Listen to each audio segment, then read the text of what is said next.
And why did you choose the field that you're in? So it started when I was young, right? Probably younger than you all are now. I got my first Game Boy, like not Game Boy Advance, not I'm thinking the original Game Boy. Um, and I got one that was see-through or transparent, so I can see the wires, I can see the buttons. The device itself fascinated me more than the games that I was playing. So I was interested in how it worked. Why is it that when I press this button, the character on the screen does this? Or if I hold this arrow this way, what makes it do that? So I've always been a tinkerer, someone who wants to understand what they're using and not just use the device.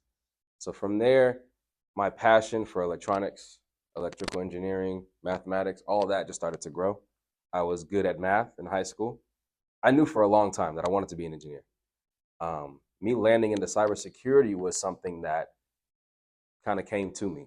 I took a networking course when I was in grad school. I learned about IP addresses. Who's heard of that term? Who knows what an IP address is? You all heard it before, right? 192.168. All that stuff. If you have internet at home, then you have probably seen an IP address. If you have a computer, you've probably seen an IP address. Who's heard of firewalls before? Right? We know what those are. Very close.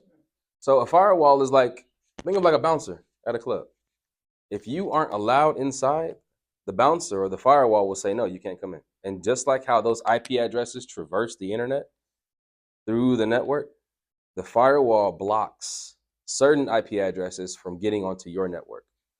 So essentially, you having a firewall at home is preventing malicious or bad people from going onto your network, figuring out information that they shouldn't be figuring out. So every network should have a firewall. Every network should have firewall rules that one allow you to leave without saying you can't leave and then come back.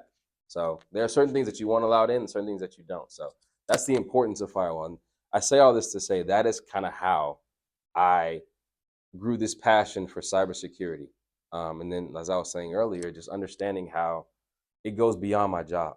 It starts to affect things like my mom, her getting spam likely calls all the time, or getting an email saying that she has a credit card bill that's due. And it has nothing to do with her, but making sure she has that education and that she doesn't get socially engineered just made me want to learn more and be able to teach more about cybersecurity. Go ahead. You mean like if someone spam calls you? So a lot of times, whenever we sign up for things, we sign up for Facebook, we sign up for Instagram, we sign up for Grand Theft Auto Online, we sign up for Roblox.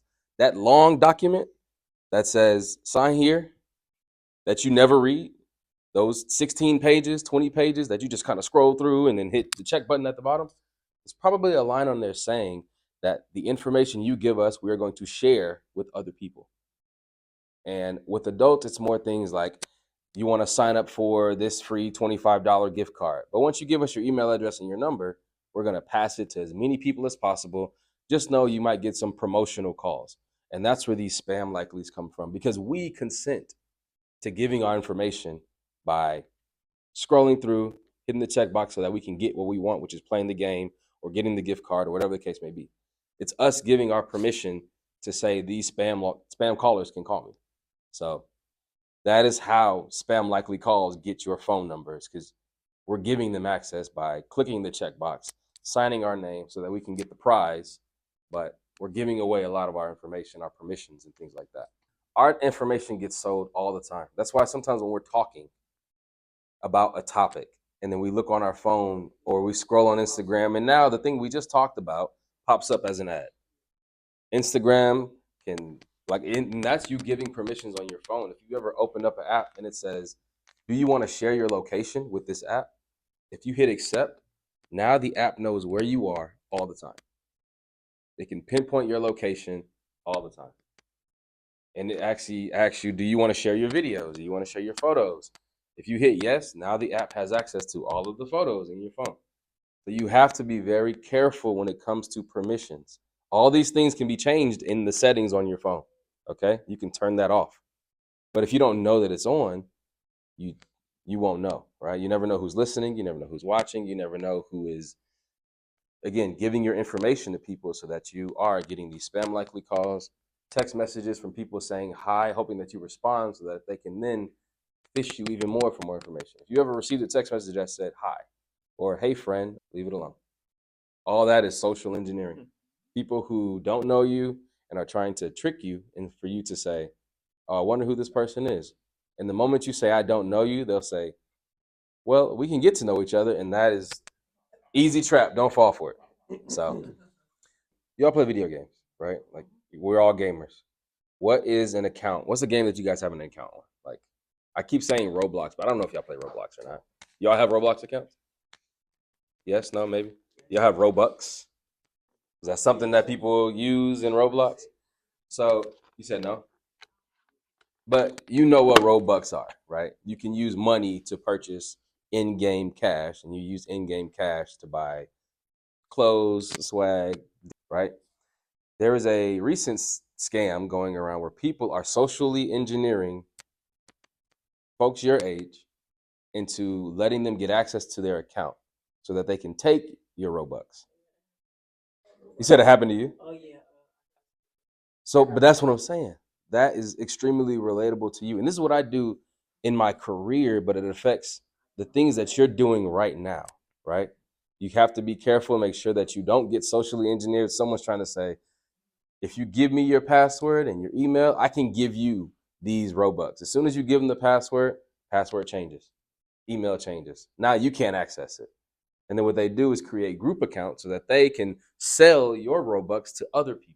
Sell your, I call them assets, but it's things that you worked for, right? And now it's not yours anymore. And now they're making actual money off of the things that you worked hard for. So just trying to make it as relatable as I can to you all. Cybersecurity affects everyone. I will repeat it, everyone. I'm just using one video game as an example, but there are multiple just games on your phone, apps, all this. If someone gets access to your account, if someone gets access to your email, there's a lot they can do with that. Because a lot of times when you want to reset your password, what do they ask you to do? Type in your email. We're going to send you a 6-digit code to reset your account. So if someone gets access to your email, that's something that you never want to happen. But that's the thing. People can pretend to be your mom. Now with artificial intelligence, someone can call you from a number that you have saved in your phone and use her voice because she's spoken on her phone, on the internet, somewhere. All they need is like 5 seconds. Just be very careful. If you're talking to someone, if your mom just randomly says, hey, look, create some kind of password and say, all right, mom, what's my favorite color? And if they don't know the answer, then it's probably someone that you shouldn't trust. So that, though rare, has happened. It's actually happened to one of my friends. She got a phone call from someone who was pretending to be her mom. And what they call ransomware, which is you holding something hostage until you pay money to get it back. But none of it was real. It was all created. There was no issue. There was no problem. No one had anyone's information. But hackers, and well, I'll just call them bad actors, they do that. They prey on people and they use social engineering and draw emotions to make you do things that seem urgent. I think that as a engineer, me moving up in my career, the most important thing was asking questions. It's my job to ask questions. It's my job to learn as much as I can, and not just me learning on my own, and not just me learning how to do new things, but understanding why we're doing old things the way we're doing them. How can I make that better? How can I use my new pair of eyes as someone who's only been working at this company for 4 years, talking to someone who's been here for 15 years, say, well, for the last 10 years, things have changed. We don't do or use this application, or there's a better application we can use now. So have you guys thought about doing it this way, or thought about changing how we're, handling this particular situation? So my advice would just to be to ask questions. Don't be afraid to ask questions. When they say there are no silly questions, I really think that that's true. It doesn't matter how silly you might think the question is, you have to realize you are a new employee and they have been there for 10, 15, 20, sometimes 30 years. You don't know as much as they know. So don't ever be afraid to ask a question that might come off as you sounding like you don't know, because it's just might be the case. You probably don't know, but in order to learn, you have to ask questions. So that would be my piece of advice. And one thing that you're